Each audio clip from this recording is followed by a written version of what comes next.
Ladies and gentlemen, I'm very pleased to welcome you to this virtual version of our Intermodal marketplace. I would of course much rather have stood in front of you live. But health comes first, and luckily we can make use of this digital solution. This virtual variant of our yearly event makes it possible to keep in touch and to keep you informed, which is very important to us. The past 6 months have challenged us all in finding solutions and answers to the COVID-19 crisis. When it comes to resilience, the Port of Antwerp passed the test. Since the outbreak of the coronavirus, we, as a major European and international port, have made, together with the entire port community, every effort to keep the port 100% operational. But we cannot be fooled by certain shocks we experience and only strive towards short-term solutions. We are faced with long-term disruptive evolutions and challenges that urge us to design a long-term strategy. The climate challenge and the Green Deal are increasingly coming to the fore. Also, for the supply chain and mobility, the challenges are huge. COVID-19, Brexit, road constructions, congestion, shortage of drivers, to mention just a few of them. But they are at the same time triggers for a modal shift. Taking the expected growth of transport of 30% by 2030 and the vulnerability of the supply chain into account, we need to ask ourselves the questions whether the roads can absorb bigger volumes in the next 3 to 5 years. If we learn the lessons of COVID-19, we need to realize that inaction in this regard can have negative consequences, also on the climate change. One of our strategic priorities is therefore the modal shift. Given the vulnerability of the supply chain, we encourage all shippers, forwarders and shipping lines to consider the alternative modes of transport: barge, rail, shortsea and night logistics. Optimization of this transport solution is constantly underway. Let me give you a short update on the actions and developments for each transport mode, starting with barge. Our port is a major barge port with a broad offering, and still we have the ambition to grow and to improve. The growing volumes and the ever larger call sizes of seagoing vessels can lead to peak loads on the terminals, and it's our priority to improve the handling. In 2018, we therefore initiated a set of actions and implemented ambitious projects to improve the efficiency of the barge flow in the port, like bundling of small volumes, central barge planning and a dynamic dashboard. I want to thank the whole community for their efforts in this. And although we have not accomplished all our goals yet, thanks all these efforts, we already see improvements, like a decrease of the waiting times of the terminals. A new initiative to boost the barge transport and to improve the reliability is the Barge Express. Together with the Flemish government, we want to increase the frequency and service level of barges. We aim to target bigger volumes coming from our main corridors in order to offer our clients a reliable alternative for truck during the roadworks around Antwerp. For this reason, we will be launching a call for proposals in the beginning of 2021. When it comes to the transport by rail, our ambitions are high. We want to double this by 2030. At present, some 7% of these containers are transported by rail. Within 10 years, that should be about 15%. In order to do so, we will increase the efficiency of the last mile in the port and also the rail offering towards the European hinterland. Regarding the rail transport in the port, we have taken constructive steps to improve the operational efficiency and to optimize the port rail infrastructure. We have determined our rail vision and signed a cooperation agreement with Infrabel. Digitalization and innovation of the railway sector are essential to move forward. During the first breakout session today, you will be informed about the actual developments and key measures taken by our daughter company Railport and Infrabel. Regarding the rail hinterland network, our new policy is to proactively develop the hinterland corridors, being chosen as growth potential corridors, with the aim to improve the rail connectivity.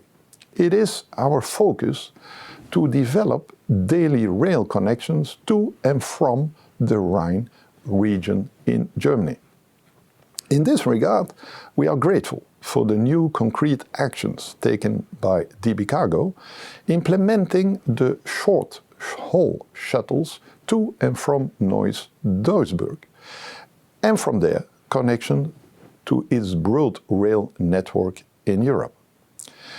Thank you also for the ongoing commitment from Lineas, Medlock and other operators. The cooperation between you is essential to provide reliable solutions to the market. The further action is to increase the frequency of the shuttles to and from France, Austria and Central and Eastern Europe, and to boost the volumes on these corridors. Let us also not forget that Antwerp is a hub for the single wagon load network, and as such can offer rail transport for the non-containerized cargo, which can be stuffed into containers in the port. It is a smart, unique concept in the port. And finally, Antwerp is also connected by rail to China via several inland terminals, and we can confirm the boost of the volumes on the new Silk Road. Our port is an important hub for the connections between China and the UK, and also the US and West Africa. As for Shortsea, this should be seen as a fully fledged alternative to truck and a supplement for rail, truck and barge. Dedicated Shortsea infrastructure has existed for a number of years. Let us make even more use of this. 24 out of the 27 member states in Europe are water-bound. By making much more use of this water-bound network in combination with rail and inland shipping, we can use our logistics network much more efficiently. We strongly believe in improved connectivity on UK, Ireland, Norway and Iberia. Brexit in particular can play a major trigger in this, where nobody knows what to expect. As a port, we are prepared and connected thanks to shipping companies such as Öcon, MSC, BG Freight and ICL. Besides the modal shift to barge and rail, we also need to look at night logistics. The Flemish road network has a lot of spare capacity during the night. Together with all parties involved, we want to achieve better use of the available capacity on the road during the night. We see that different terminals have moved forward by introducing definite measures or a pilot project. We are supporting these initiatives, as well as the new concepts such as drop and swap systems and creating of night hubs in the hinterland or the port area that will be organized together with Lantis. Night logistics, short sea shipping, barge and rail transport, they all will be also subject of the discussion with our 3 major maritime terminals during the second breakout. As you see, many initiatives are being taken, but we do not only need infrastructural changes, we need a mental shift. We encourage all shippers and operators to make efforts to think differently about their supply chain. Only together can we gather sufficient critical mass to start up new services. Today, we still see too many trucks driving from Antwerp to other ports to board a Shortsea ship there. Useless traffic. Only if we work together can we launch new products and make the supply chains as sustainable as possible. So I appeal for more cooperation and out-of-the-box intermodal concepts. You can innovate if you cooperate. Ladies and gentlemen, I wish you all a very interesting and productive afternoon. Take care and stay strong and healthy.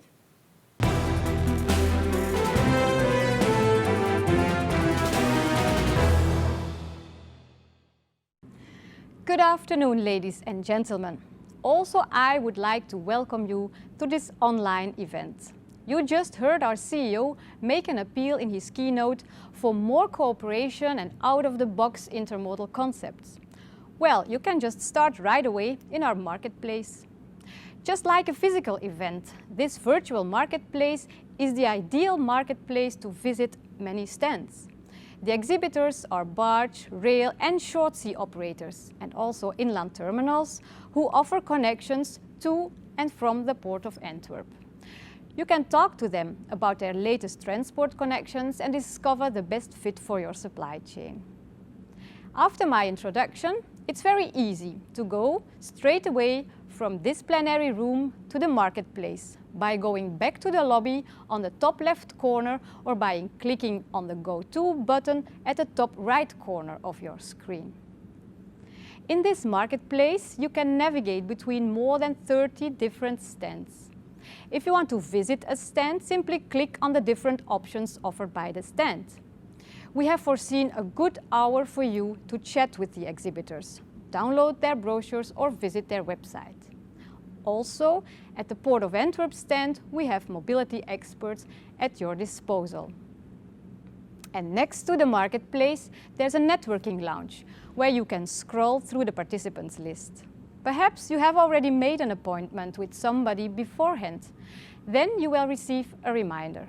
But you can also chat with someone in the networking lounge without pre-booked appointment or just start a public conversation. And finally, there are two exciting half-hour breakout sessions that will take place in this plenary room. The first one will start at 3:30, addressing multimodal solutions and night logistics offered by the Antwerp container terminals. This subject will be discussed by the CEOs of our 3 major container terminals. The second breakout will start at 4:30. The Executive Director of Infrabel, Anne Billiot, and Niels van Vliet, CEO of Railport, will be handling the optimization of rail transport within the Port of Antwerp. You can find these details in the program. So, now that you know all this, I can understand that you are eager to start right away. I wish you a very interesting afternoon and I look forward to seeing you back in this plenary room at 5 o'clock for a short roundup.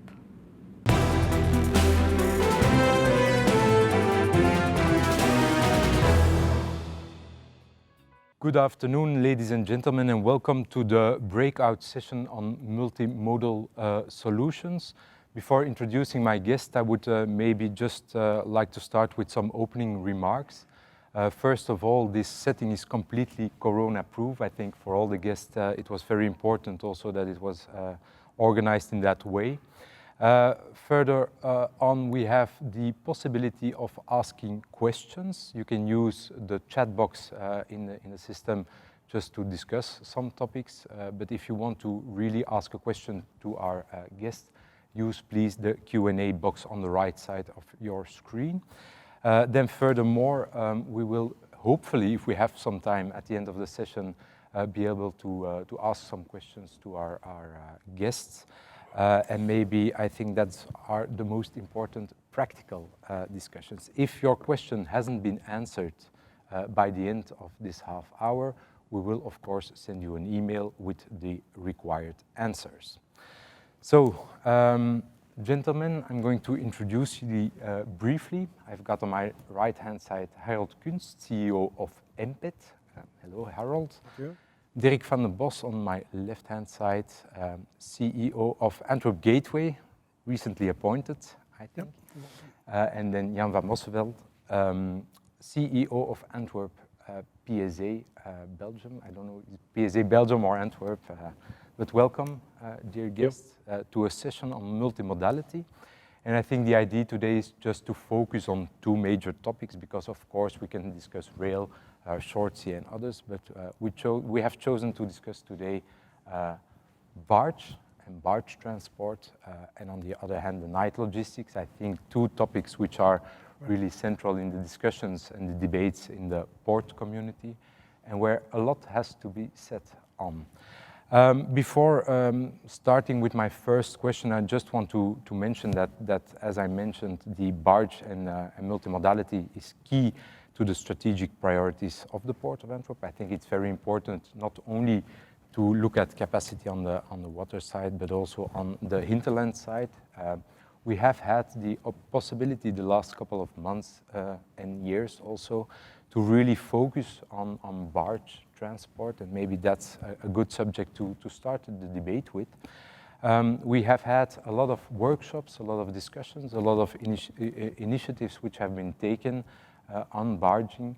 And my first question I would like maybe to ask to Jan, what has been your experience on those workshops, on the past? What is key in your mind on barging? And maybe just to start that as an opening question for this debate and discussion. Well, thank you, Willem, for the question. I would like to refer to the keynote of Jacques van der Meijere, the CEO of the Port of Antwerp. In his keynote speech, he mentioned that Antwerp is not only a huge deep-sea port, but it's also a major barge port.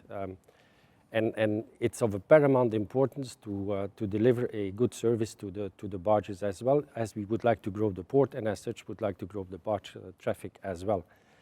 To give you, when we talk about volumes, it's impressive volumes on barges. The three companies being present over here, we handled last year, we handled 1.4 million containers or 2.2 million TEUs on barges. So it's huge. It's impressive. We had in total 33,000 barge calls over the three different companies, which means it's about 90 calls a day we have to serve. And these barges, they have an average call size of about 42 containers per call.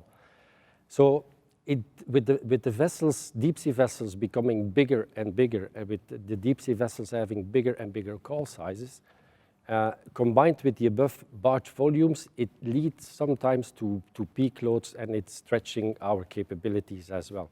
So therefore, Jacques van der Meijere, he started a round table in 2017, which was with a letter of intent we signed as a community, all different players involved, terminal operators, barge companies, Port Authority, to find ways to improve the capabilities of the Port of Antwerp to handle barges. So agreements have been made regarding planning, regarding cooperation. And one of the examples, for instance, of the agreements that have been made is the central barge planning. So our three companies, we have a central barge planning. We have also invited other terminal operators to join the central barge planning. So we started with this in October 2018. Which is a unique system, I think. Indeed, it's a unique system. So we on a central location, we are planning barges for the 4 different terminals we are operating. On top of that, beside the central barge planning, we have also in the last couple of years, we increased the number of dock labor. So we hired, we trained in order to make sure that we have sufficient labor available for both deep-sea handling and barge handling. A gentleman's agreement have been made to put a number of barge gangs on a daily basis, so increasing the availability of barge gangs as well. On top of that, we have also invested, the terminal operators have invested in additional dedicated barge quays. So on the left bank, for instance, Dirk has invested in an additional barge quay, and also on the right bank, we have added one additional dedicated barge quay. So we also introduced the weekend planning. That means that we continue now, these days, we plan on a day-by-day basis, whereas in the past it was not done during the weekend. So we are on top of what's happening. Other initiatives that have been taken is we were confronted with small call sizes. So we have taken initiative to have a minimum call size. Also, the Port Authority and the Flemish government, they have looked into consolidation hubs in the hinterland and also in the port area. So bundling of containers in the hinterland to increase the call size of barges. Can I maybe just say that a lot of these initiatives have brought us closer to a more reliable system, but there still are hiccups nowadays on the reliability. I think we all understand that there is no one single solution to barging, but I don't know what Dirk. I think Jan made a very good overview there, where he basically, I mean, and there is even more points that we actually worked on. I mean, you only took out the most, maybe the ones that people are most familiar with. And I think it's fair to say that some good improvement was made. I mean, even excellent improvement from where we're coming. And I think it's also time that we have every now and then acknowledge that. But of course, for some it's not good enough. Can it be improved? Definitely. So that's also why I think there's a couple of main trusts we see, because if you look at what's happening right now, yeah, we are there, but we are not necessarily moving forward. Mm-hmm. So the most important trust, I think, is also that we have to ensure that what we achieved in improvement, that is not lost. Because it is based on a number of specific actions that we took, and it actually requires a commitment from all of us in there, and not just the terminals, but the barge operators as well, to continue living up to those agreements that we made. The second main trust is, of course, that we dare and are brave enough to look at the future and say, what's the next step? Mm-hmm. Because we all know, like Jan said, it's very important. It's already big volumes we are doing, but with the plans that the Port Authority has to expand the capacity, the barges going to be even more important. So, and why is that challenging? Well, there's a couple of things. First of all, there's a lot of variables that are in play. And these variables actually define the performance that the terminals and de facto then the barge operators also have. Another important point which is challenging is that this is actually an initiative that, I mean, Port of Antwerp, as Jan alluded to that, has been the facilitator, but we all came together as the three parties, and we basically set a lot of the stuff aside, and we said, well, we have to make this work. But it is only us. Mm-hmm. So there's still a few other actors in the supply chain who basically are not part of the initiative. And that makes the system actually vulnerable, right? Because it's the performance can easily be impacted by events at the terminal, but they are not necessarily the terminals doing, nor the barge operators doing. Let me just give you an example. We are now in a period where the arrivals of the deep sea vessels is disturbed. They are not coming on window, as we say. And that creates a situation that they very often bunch up, which means we need to really work hard, but the peaks in the terminal are immense because you have pressure on your water side, but you have enormous pressure on your land side as well. And that obviously then creates peaks and sometimes also, unfortunately, waiting time. Mm-hmm. But that's not something we can solve alone. We need other parties for that. So I think good work has been delivered. We have gotten improvement. That should give us actually the courage and also the encouragement to continue working together on the next steps. But I think for that, I think it's time that other actors in the supply chain also step up and join this group. It's also maybe about managing expectations sometimes, but I think it's a good point to look a little bit forward to what are those next steps and what can the supply chain expect from those next steps. Harold, do you have some comments on? Yeah, I think a lot of good things have been said already, like Jan, with the introduction of the central barge planning, where I think in particular the cascading has been partly been taken away, that there's a better overview on how you can work from one terminal to the other. But is that actually also the business model you want to continue in, or we need to at least respect and concentrate on going forward as well and looking into different models of operating. Partly we can stick to the operating modus where we are today, but partly I think is also, as your CEO Sjaak has mentioned already, we need to look at the Barge Express, the corridor on the different sea lanes. We need to look at the hinterlanes, where can we make the difference as well? Where's the magnitude of cargo? And where's the critical mass where we can bring more cargo on a consistent basis, where we can compete with road and on the reliability in order still to support the ultimate cargo beneficiary and the shipping line and the model and on the deep sea terminals. I think if we look at by attracting more parties into the entire chain, then we also are able for part of the cargo to make the next step. To have larger call sizes, regular windows, and having the consistency from a deep sea perspective as from the barge operator as towards the hinterland depot to have the communication going, commuting on a day-to-day perspective. We've seen that also in training as well as what we need to do now on the water side. And I think we're exploring these routes all together. Can digitalization have an impact on what you mentioned? Because it's a little bit of, it's about coordination also of Well, definitely. I think with the currently introduced CPU, in light of digitalization in towards your guaranteed cargo flow, will definitely help, and that gives us also the handshake, right? Yeah. Absolutely. Yep. Okay. Unless you have some hot topic to discuss on barge, maybe Jan? I strongly believe in the digitalization. I think when a container is loaded on a barge, it's known at one moment in time, and this digitalization could help us, and by already knowing upfront what's going to happen when a barge is arriving, it's not unknown territory.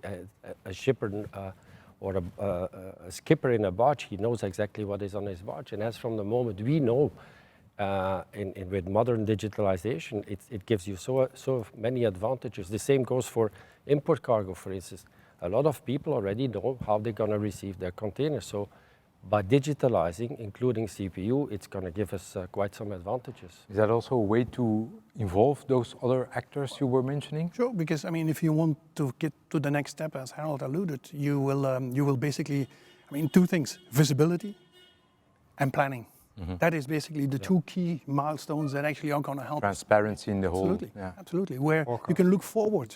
You can look forward, and you can basically get the data in time, which help you take certain decisions in the supply chain, rather than basically run at those terminals and basically then see, okay, can I come now, yes or no? And maybe the initiatives around pre-planning can also help to forecast more. And make effective use of labor, right? Expensive labor still, which has been extremely helpful. And what John said earlier, the growth and to be sustainable and to keep the market playing level field as well in Antwerp, we need to invest in all these aspects as you just mentioned. Okay. And then we're able to bring an even better product.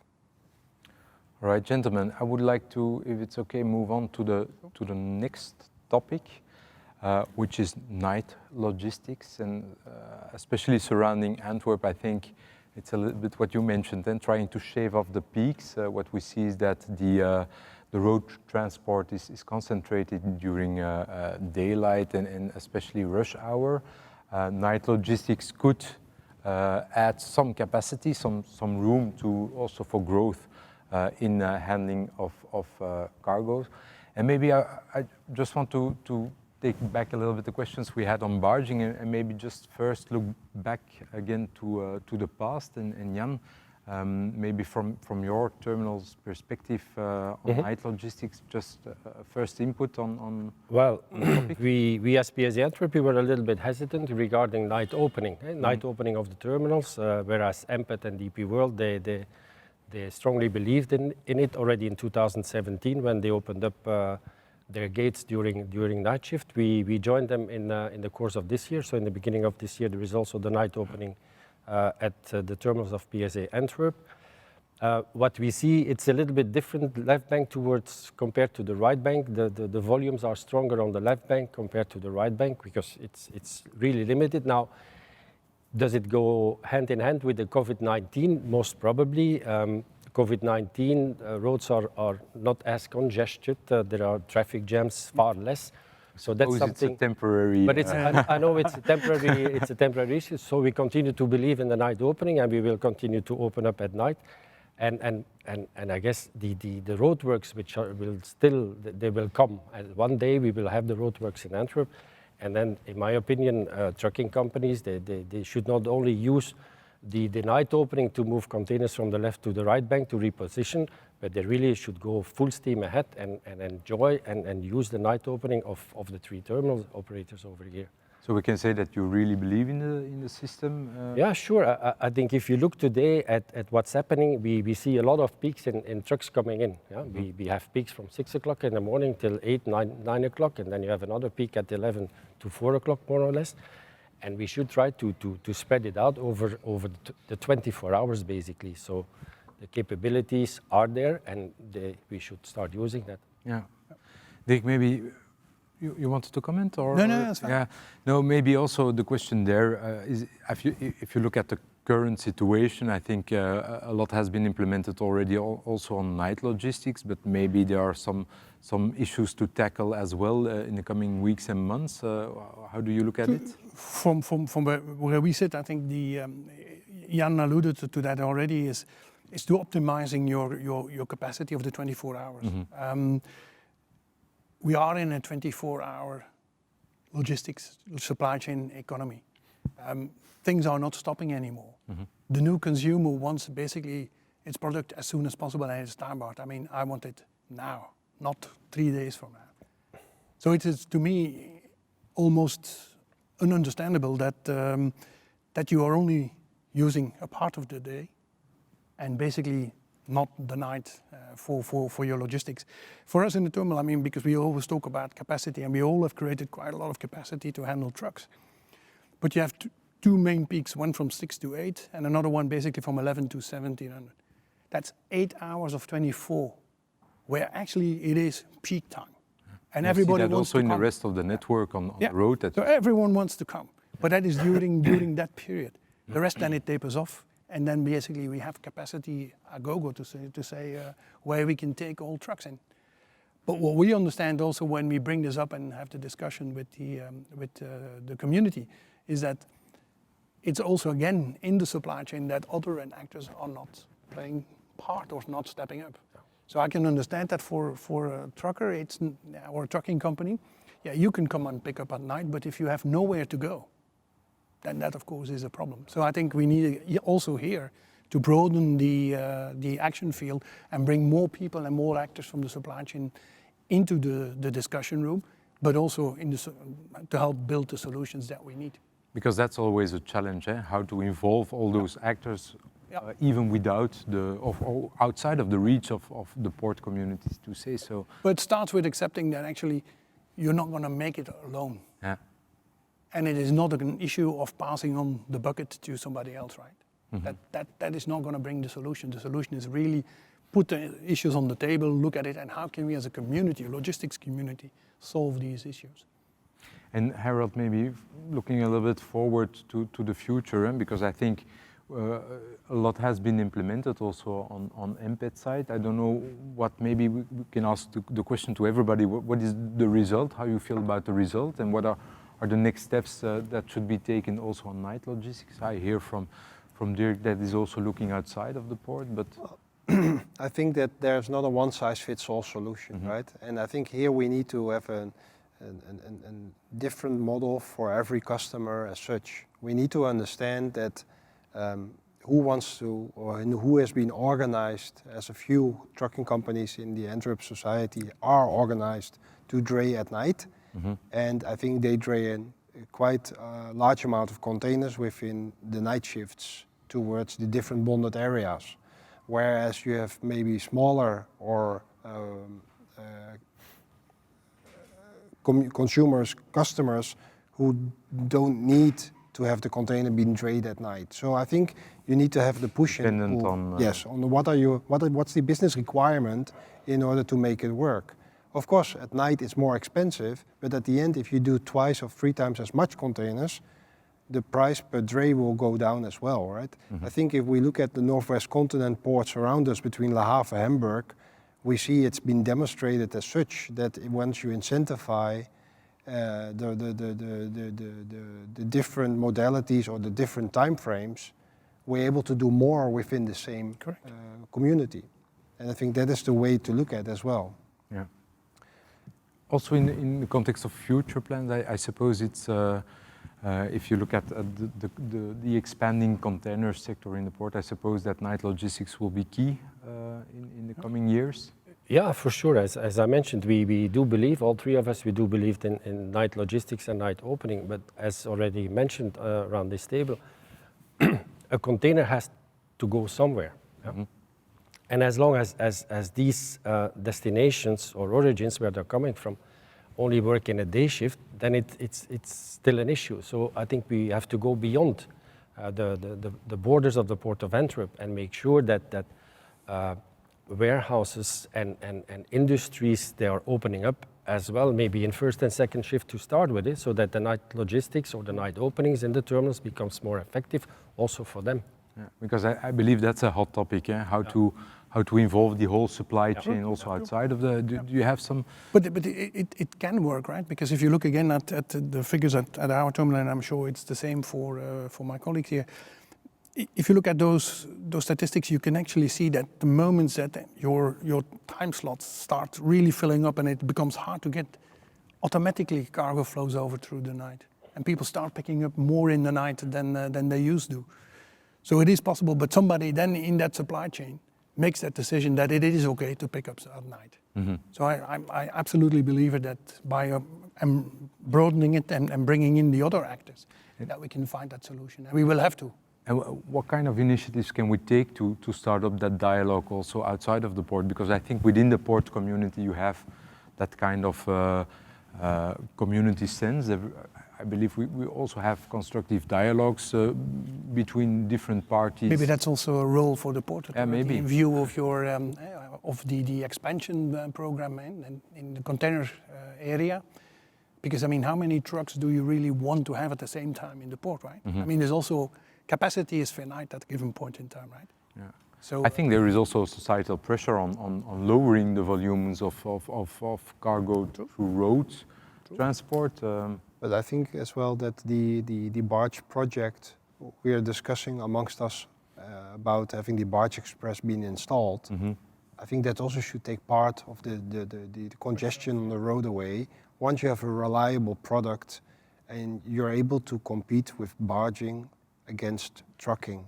And I think that is also once you can take the peaks off between the 6 and 8 or the 11 and 4 surcharges you see on the terminals today, where we're handling at any given time 400 or 500 trucks an hour. And so I think the focus is here to make the model split, the shift towards the waterways, and which have been invested a lot about. And if you're able to also then to bring that forward and then a reliable product, then more and more road transport companies would then choose the barge reliable setup. Yeah, definitely. If I may add, William, in where should we start? I think we could even start within the Port of Antwerp. A lot of containers are being delivered and received within the Port of Antwerp. A lot of trucks are moving within the Port of Antwerp to a number of distribution warehouses and so on. So if they are opening up also at night shift, so then we can start delivering or receiving containers from those areas as well. So maybe we could start within the port community and make sure that all players in this in the night opening night logistics are able to receive and containers. And is there something that from a terminal perspective could be added to that dialogue? Or are there any other actions required from a terminal perspective to push that? Or is it more that broad supply chain which has to shift essentially? Yeah? Yeah. Well, I think once we sit at a table with the broader community, I think we probably will find solutions, just like we did with the barge. Yeah. I mean, it's by talking to each other that you actually find where the pain points are, and if everybody really wants to resolve these pain points, you will usually find a solution. I mean, the barge project is a good project for that. Yeah. Maybe I'm just going to, because we have some questions, but before handling those, maybe also bridge to the next breakout session, which is related to rail. And I think you have communicated a collaboration on rail transport. Can you maybe just mention something on that as well? Well, I mean, if you may, I mean, from where we sit, I think this is exemplary. This is where actually we want to show to the community that actually terminals do work together. Because it's a very, very simple logic, which is by bundling in our volumes, we actually can fill trains. Yeah. And we become more attractive for train operators to send their trains to us. It's very simple logic. Why continue trying to fight on our own if we can combine and actually improve the reliability? It's providing again an alternative to the truck. Yeah. Because it is reliable and it is predictable. But it's up to our customers who are able to fill the train and to see the benefit of working jointly on a rail corridor, which we have recently opened up. And it's up to our customers to see as well that benefit and to have that reliability. Okay. So, Yeah, and I know that for a fact that rail is also important from PSA's point of view. Yeah, for sure, it's important. The amount of containers we are loading onto train and receiving by train, it's on the right bank. It's really a minimum. So we have a lot of work to do and convince shippers and BCOs, beneficiary cargo owners, to change the way they are looking at their logistics as well. And well, I cannot cooperate with these two gentlemen because I'm on the other side of the river. So I will have to cooperate with my two terminals, which were in between the two terminals is a lock, and we have a number of issues that also has its challenges, I suppose. Yeah. Can I maybe switch to some of the questions? absolutely. So I'm going to read it because I got them from the colleagues on the iPad here. Why are the terminals not developing the extended gate concept and run inland navigation and rail products linking ocean terminals with inland terminals, own barges, own trains, and offering competitive and sustainable multimodal products to their customers, the shipping lines? So I think the basic question is there, how far are you going to get involved in hinterland supply chains and logistics and transport? Well, if I may start, we already started with hinterland products years ago. We started maybe 5-6 years ago. We started with connecting Antwerp to specific destinations, like, for instance, we have shuttle services to Ghent, we have shuttle services to Amsterdam, we have shuttle services to Rotterdam, so we are already involved, and we will continue to increase the number of shuttle services, yes. And today it's indeed mainly offered to shipping lines, but future might give us other possibilities as well. The Ghent connection, for instance, is for a beneficiary cargo owner. So we are involved in these solutions already. Okay. Same thing for us, but in order to get again the maximum out of it, it's what Harold said, right? You need to convince also the other parties. Shipping lines is one, but then you need to talk to the BCOs as well, because you need to have a good consistent flow. And then of course, if you add then your digital souls over it with visibility and planning, things become quite interesting, right? Because we can push out from the terminals the cargo into, because we know where they're going. So they get bundled on a barge, on a rail, even on a truck, basically, and then are driven out to the destination from where they are basically the local, the connection from the rail and the barge. You have only a local mileage where it is being delivered. And then think about export, because we are very important on export in Antwerp as well. You really reload and you basically gate in your terminal in the hinterland, and then it goes basically back into the terminal. It's not too far away, and it is absolutely Opportunities perfectly from your feasible, point of view. but everybody again has to come on board. Absolutely. I don't know, Harold, if you... I think that this is also a nationwide project going on with customs and the port authority as such, that we look at, okay, where are the building blocks, where are the different communicating parameters of saying, okay, what kind of cargo you want to get in and then what kind of cargo you want to get out together with your customers. And I think that with the extended gate is a clear example. What I believe at least, and what I discussed with my colleagues here, is that with the barge buffer, the barge express is really one of a clear demonstrating tool where we can execute this. Yeah. Well, if I may add, we recently have a new department within the company, which is called Cargo Solutions. So we are looking to find solutions for customers. Like for instance, we have in another port nearby, we have conventional business coming in. So we stuff them in containers, and we have a solution offered to the customer to bring these containers to the port of Antwerp. So by offering these solutions, even conventionally through one port, going out through the port of Antwerp. So that's something we will start continue to focus on. And as DP World, it's plain knowledge that we do have an inland department on the Rhine with a couple of inland terminals as well. So we're working on exactly the same things like Jan is on, trying to come up with solutions and tailor-made solutions for both the shipping lines but also the BCOs. Yeah, because that maybe just to read here the next question, which is I think quite well bridged by the last comments. How can terminals support with supply chain transparency, and do they offer solutions? I think also there maybe digitalization can be a part of the answer. Yeah, that's what we offer in this department, Cargo Solution. It goes beyond the pure handling of the physical handling of containers or breakable cargo, putting into containers. It goes beyond, and it's also we are looking into the digitalized solutions and connectivity between the BCOs and our company, and vice versa. Yeah. So just like we're doing exactly the same with our Cargo Smart system, where we look at cargo flows, where we look at and try to provide this visibility to BCOs in order to improve planning and get alerts a lot earlier, and also get information to us a lot earlier, so that we can actually plan better, which is definitely going to help in smoothing out all the peaks and troughs in the supply chain. That's that predictability which causes Yeah. reliability.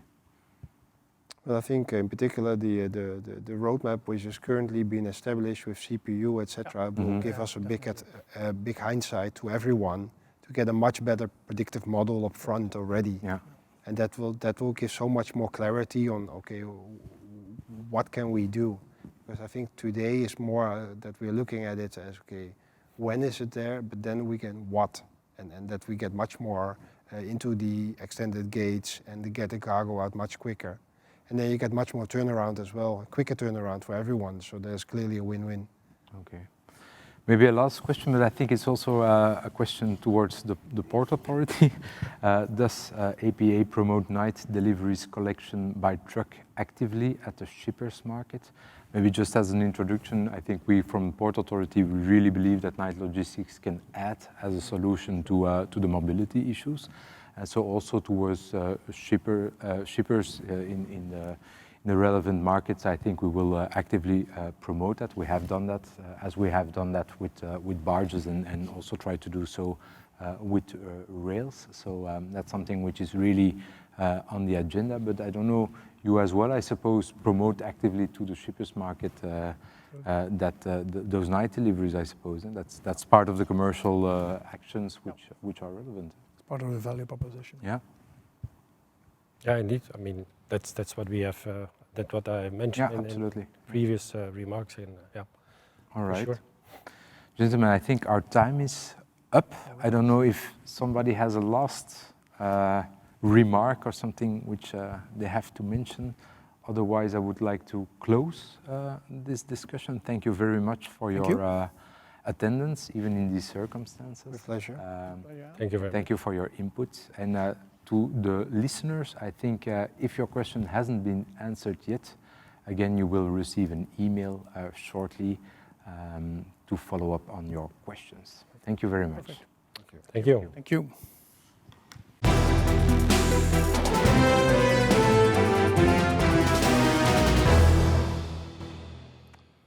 Good afternoon and welcome to the session on rail efficiency in the Port of Antwerp. Before we start, I would like to give you some practical information. If you have any remarks, they are welcome in the chat window on your right side.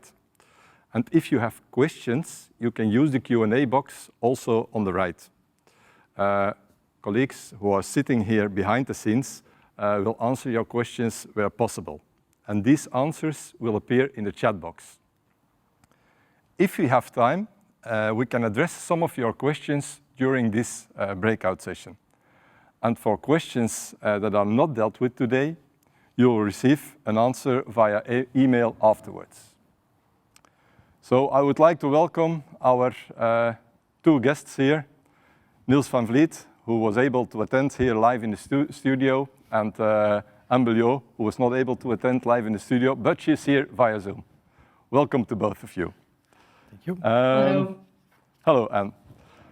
Anne Belliot, she's been working already since '93 in the railway sector, in the Belgian railway sector, where she was first 12 years active in IT. And then immediately from the start of Infrabel in 2005, she transferred there, where eventually she was in 2013 responsible for traffic management. And since 2020, this year, she's a Chief Client Officer there. Anne has a lot of international experience with rail freight corridors. And I think after our experience, we may say that we have a very positive-minded guest speaker here. So welcome, Anne. Thank you.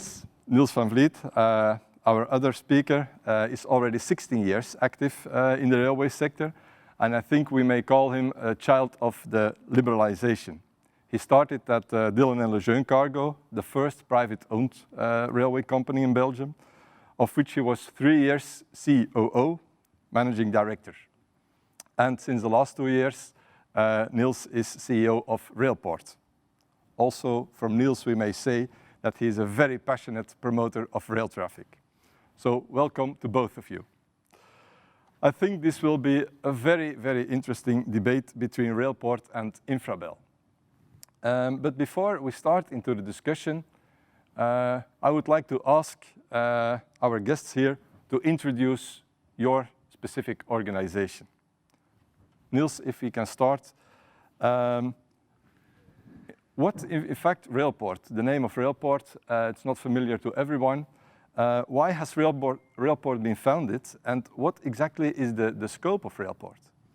Okay, thank you very much, Tom, for the introduction and the opportunity to share something about the plans we have with rail. In order to answer the question, what does Railport do, we have to start with the Port of Antwerp. I think the Port of Antwerp has defined quite ambitious targets when it comes to modal split and the modal shift. The ambition of the Port of Antwerp is to double the modal split by rail by 2030. So currently we have around 7-8% transported by rail, and the ambition is to double it, so up to 15% by 2030.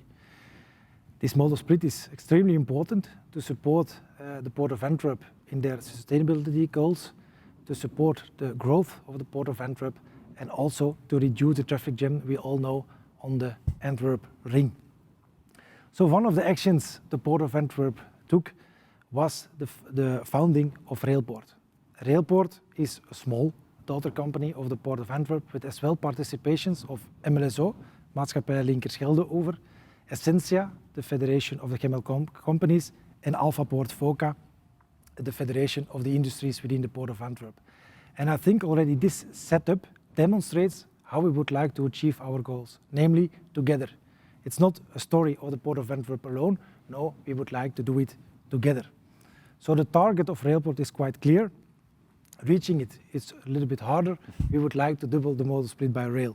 So Railport wants to be a neutral player and a neutral spill between all different stakeholders active within rail.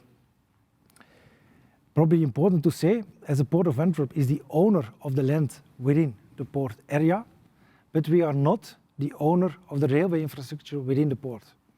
The railway infrastructure within the port is owned and managed by Infrabel. So therefore we are quite happy that Ambeyo joins us today in this conversation. Okay, thank you. May I also ask from you a short introduction? What is the scope of Infrabel exactly, and what is the position of Infrabel towards the modal split ambition? Sure, and Niels already said the most about Infrabel. So we are a company who are owning and operating the whole railway infrastructure in Belgium. We are a state-owned company, and our mission is to build new railway infrastructure and to improve the existing ones. We also maintain the almost 6,500 kilometers of tracks we have in Belgium and the almost 4,000 switches which are installed on our network. In Belgium, by day, we have almost 3,500 passenger trains and 700 freight trains running each day on the network. This is a huge amount of trains we have to operate during each day. So, considering our activities, you will not be surprised that modal shift is a real topic for us. And we share together with Niels, but also with you, Tom, and with a lot of other stakeholders, the target of doubling the current market share of rail in freight transport by 2030. So we are really convinced that we are a key player in this, but we also are sure that we cannot do it alone. And Niels already said it also, the contribution of the whole sector will be needed to reach the targets which we have fixed to ourselves. Sure, you said so. You can't do it alone. Niels also said you can't do it alone. I believe there is also already a collaboration started between Infrabel and Railport here. But how was this collaboration formalized? Is there a kind of formalization? There is. So we are quite happy with the discussions we are having with Infrabel, and immediately it was in a positive atmosphere, and we noticed that we have the same ambitions, and therefore we formalized our way of working together in a memorandum of cooperation which was signed by as well Infrabel as the Port of Antwerp as well as Railport. So now we can work and continue in a more structurized way. Okay, sounds great, sounds great. And you have some objectives, maybe, Anne, I can ask you, did you write some objectives in this memorandum of understanding? Yeah, sure. We decided to define three objectives in the MOU, and the first one is to develop a vision for the future of rail transport in the port. Our objective is that this vision becomes the backbone of the rail policy in the port, covering investments, but also operational management and concession policy. As a second objective, we defined the development of a common IT platform.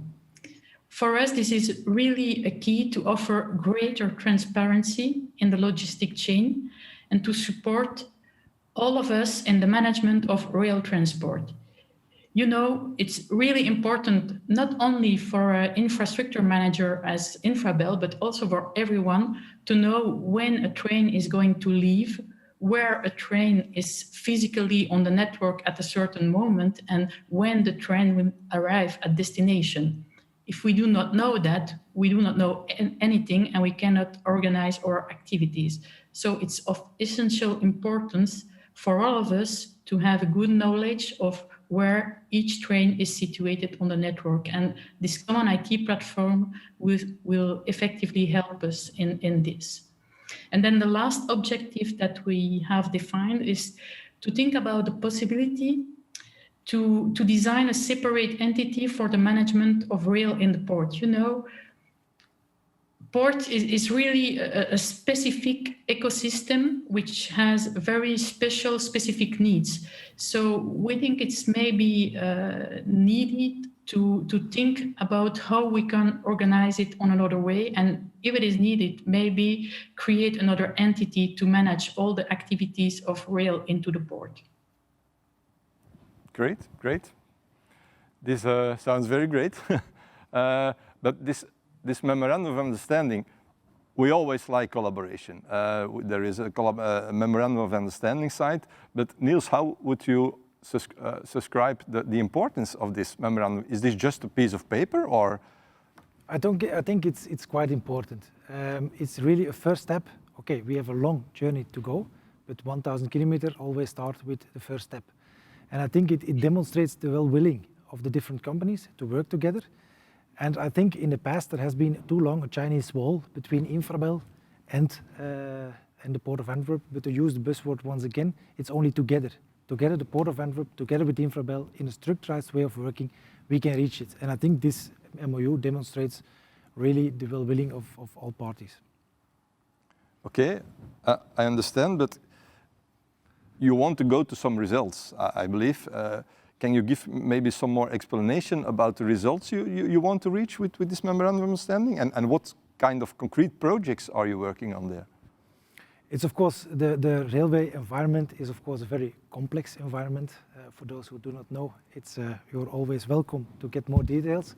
But out of the 3 bullets we defined in the MOU, we defined several working groups. And I will repeat a little bit what Anne already said, but we have more or less 7 working groups where we are working on and where we expect the first result already by the end of this year. The first one is indeed the investigation if we could make or use the European legislation about service facilities for a context like the Port of Antwerp. As Anne mentioned, we believe that creating an own ecosystem within the port would be a good opportunity. An own set of rules and regulation would really promote rail. Running a train in the Port of Antwerp is definitely different than it is on the main line. The speed is lower, there is no passenger traffic, and it's all about loading and reloading of a train. The second and the third, I will combine them, is flow management and a parking policy. If we really want to make rail as an alternative for truck, for other modes, rail has to become a real part of the supply chain. We just do not put containers on the train because we like that it runs on the train. No, it has a destination, it has to catch a ship, or it will be used in a certain production schema. So we have to follow up the train where it goes. And we expect as well from the infrastructure manager that it goes beyond their function, beyond maintenance, and just getting the safety in the right direction. Third point is a parking policy. Although parking is inevitable, we will always have parking.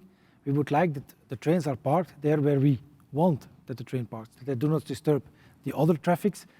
And of course we like to promote what we like. So we would like to make running trains much more flexible, but parking, yeah, we don't like it. We would like to the trains are running. We would like to regulate. The fourth point is a neutral shunting hill. We have a huge shunting hill at the beginning of the Port of Antwerp, not only for the Port of Antwerp, but for whole Belgium, but we believe that a neutral hill is really essential. The fifth point are investments. With the current infrastructure, we will not be able to reach the modal split. The infrastructure has to become future-proof, built for 750 meters train, much more electrified, much more digitalized. On the other hand, we have investment. We also have to rationalize a little bit. That's not really the main focus, but if we keep on maintaining infrastructure which is not used, that's also a waste of money. And the last point is the development of a common rail platform. I think the rail platform is really a basis to be able to have a good flow management, to have a parking policy, and to do everything we can to promote rail. Fine. This is quite a lot, quite a lot what you're aiming at. I'm very interested in what you're saying. But let's not make a work group here. We are not going to discuss for hours. But let's have some topics discussed a little bit more into detail. And maybe can I ask you the last mile? You know, the last mile has been an issue in the Port of Antwerp for years already. And which actions do you have there and do you take there to improve this? Indeed, I think when we speak to companies, with the industry, with foreign companies, with railway undertakings, what we noticed is that the last mile in Antwerp is really an issue. The last mile in Antwerp is not transparent, it's not flexible, it's expensive, it's not transparent, it's hard to get an offer. It's really like an obstacle to make rail much more easy. And I think we defined more or less 4 topics we would like to improve. The first thing is much more electrification. Now almost every train which arrives in the port of Antwerp has to stop in Antwerp North, exchange the locomotive from an e-locomotive to a diesel engine, and then still run 10, 15, up to 20 kilometers before it arrives at the end destination, a container terminal, for example. We believe that we have to electrify much further. Why stopping if it is not useful? Immediately from A to B. Preferably, it would be possible to enter with an e-locomotive on the terminal. If this is not possible, then we have topic 2, is that we would like to ease the last mile, not the last 10, 15 kilometers, but to make the last mile much more flexible. And there we have, together with Infrabel, some discussion with the federal authorities. A third point is trying to get much more transparency. Well, when we discuss with foreign companies, Antwerp is sometimes compared with a black hole. You put in a wagon, you put it in, you know it will arrive, but you don't know when, and you know it will come out, but you also don't know when. So we would like to create cameras which will register the wagons, and that we can follow via a digital system the wagons through all the port, and that the customers, the terminals, are informed. And the last point is that we would like to work on collaboration. What we see is that a lot of rail sidings of customers, of terminals, are not equipped to receive several railway undertakings after each other. They have 1 track, maximum 2 tracks, and 1, 2, 3, 4, 5 different railway companies are bringing wagons. That's not efficient. Secondly, we see different railway undertakings competing with each other, bringing 2, 3 wagons. Also, that's economically nonsense. So there we would like to work out a concept in which they work together. Mandatory for that one is the creation of a neutral shunting hill at the entrance of the Port of Antwerp. As already mentioned, it's not only for the Port of Antwerp, but we believe that it will be a benefit for the rest of Belgium as well. We see Antwerp North as a multi-user warehouse, crucial for the industry, but which needs to be managed in a neutral way. Okay, so I understand that this neutral hill is a very important tool for achieving more efficiency. Maybe Anne, I can ask you, how do you see this neutral hill? Well, as Niels told you, Antwerp is a unique place in Belgium where we as inframanager offer the possibility to sort trains by gravity. Antwerp North is fully equipped with an automatic shunting installation, which enables railway undertakings to sort their trains in 3 to less time than in all other yards in Belgium. So it's really an automated system which is really efficient, which could be really efficient. This automatic shunting system that we put at disposal of the different railway undertakings controls the pusher locomotives who push up the wagon on top of the hill. And after that, when the wagons are going down the hill, we also ensure that they are slowed down and that they are bring to the correct track so that there can be formed in new trains. So today, this huge installation, which is functioning for Antwerp, but not only for Antwerp, it's working in fact for whole trains who have to be sorted in Belgium. This installation is accessible to all railway undertakings.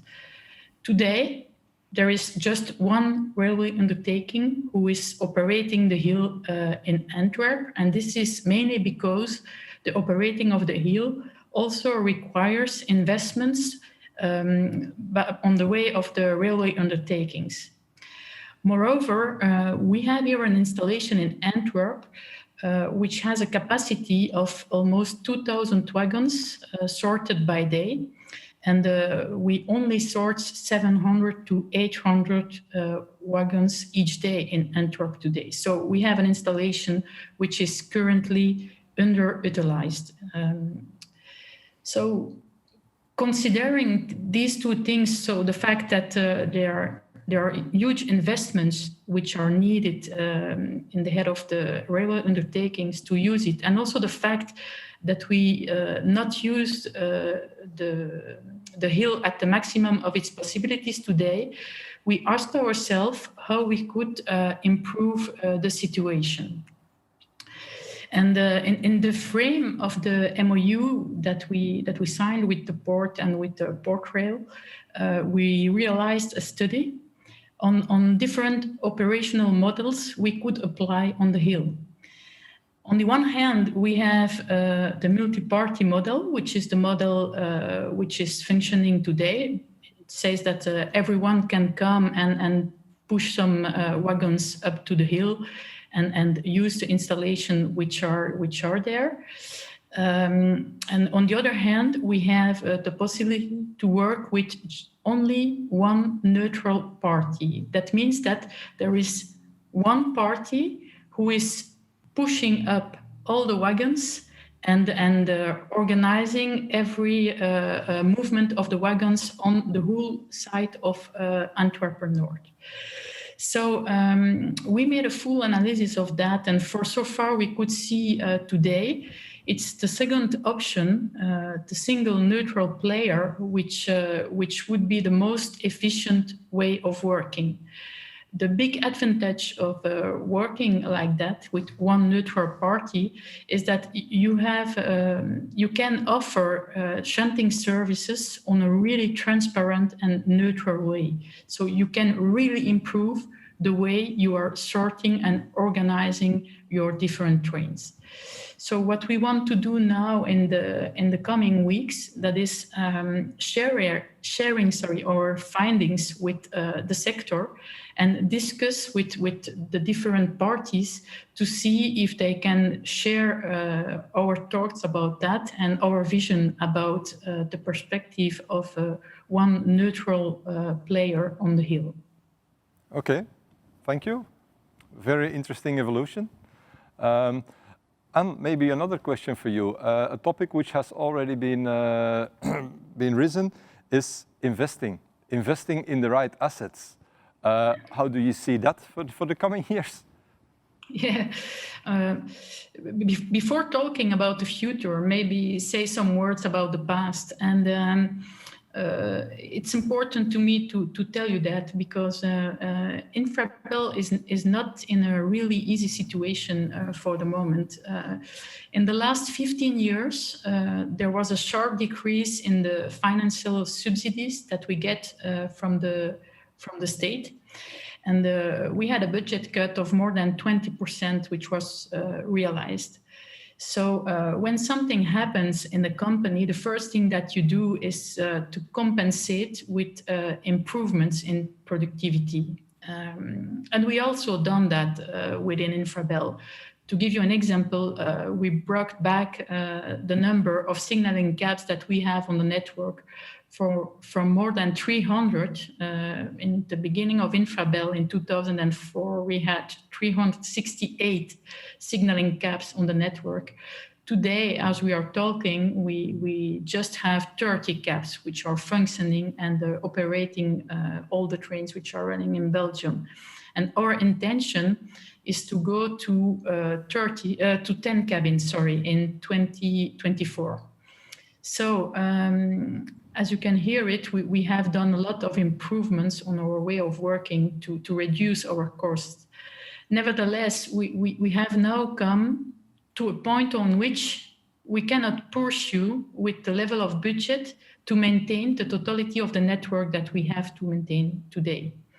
So we will need more money, and there we need the support of everybody to help us to get more money. I'm not asking you to give me money today. I just ask you and everyone who is listening to support us in the messages that we are giving to the authorities to be sure that we could get enough budget to maintain the existing infrastructure on the Belgian railway network. So that was a point about the past. If we just would dream now and we get all the money we need, then I think there's something which is really important, and that is investing in projects which are really significant to all of you, not to just one or one another, but which is really important and significant for the target, for the sector, and to get the target of doubling the market share of rail freight. So in close collaboration with Railport, we first started to think, what can we improve without huge investments? So the whole idea is, can we do some improvements through a better operational excellence and a better organization? And everywhere where we can do that, we will do that. But beside that, there are also some places where we need to invest to be sure that the railway undertakings can work more efficiently. And in all our discussion that we had with Niels and with all the colleagues, we defined several hotspots in the port where we can, with a minimum on investment, really make the change. We are looking for fast and flexible connections from and to the zones in Antwerp, which can bring the greatest development potential.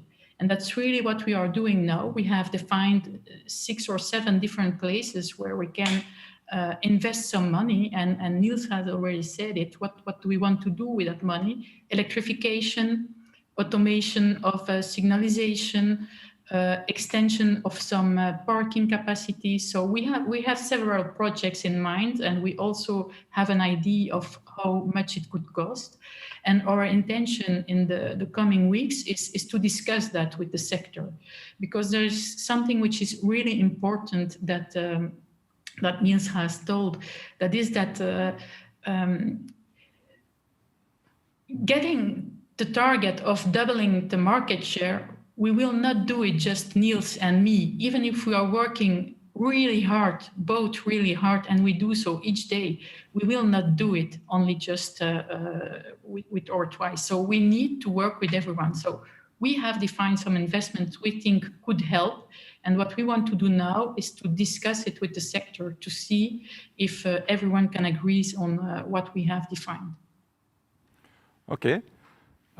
Thank you. I'm looking a little bit at the time, so maybe we can discuss shortly a last topic which was mentioned in the MOU, that's the digitalization. What can be, Niels, maybe you can answer, what can be the added value of digitalization? I think digitalization is really mandatory. It's really a basic condition, especially when we talk about rail. We are really at the beginning. We are able to lose a wagon of 90 tons somewhere in the port of Antwerp. We simply do not know where it is standing, who has brought it over there. So it's really a basic step to make, how can we create the right policy? How can we make a good set of rules and regulation if we don't know what is coming into the port, where it has to go to, and we are simply lacking the basic data. So it's a basic step which we need to take before we can move into the next steps. Thank you very much. I think there is still time left for one question, maybe 2, depending on the length of the answer. I see that from the public, one question is coming about 700-meter trains. When is it possible to drive with 700-meter trains from Antwerp to Germany? Because, of course, economically, this is a huge benefit. Anne, Niels, maybe short answer to that? I pass the word to Anne. Thank you. Well, in fact, it is already possible today to run 700-meter trains on the Belgian network. It is not possible 24 hours a day and each day in the week. So at some moment it's possible and at some others not.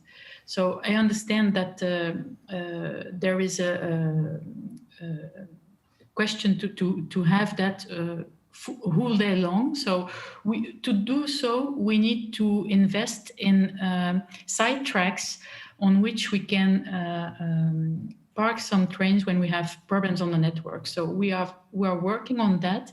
We also asked for some European subsidies to be able to install some of these tracks which can accept 740 meters trains in the next years. So, but there also it depends on the money we could get to realize this project. But we know this is a real important thing in Belgium, and we know that it is not enough what we are doing today, just offering in some hours of the day the possibility to run 740 meters trains. So we know that we must do more than that. Okay, thank you very much. I would like to thank you. All your other questions, we still have some other questions from public, of course, from all you listeners. We will answer them via email, so you will get an answer later on. I would like to thank you very much. It was very interesting. I've heard a lot of interesting projects coming up, and I would say let's make 2021 the year of the rail. Great deal. We will do that. Thank you. Thank you.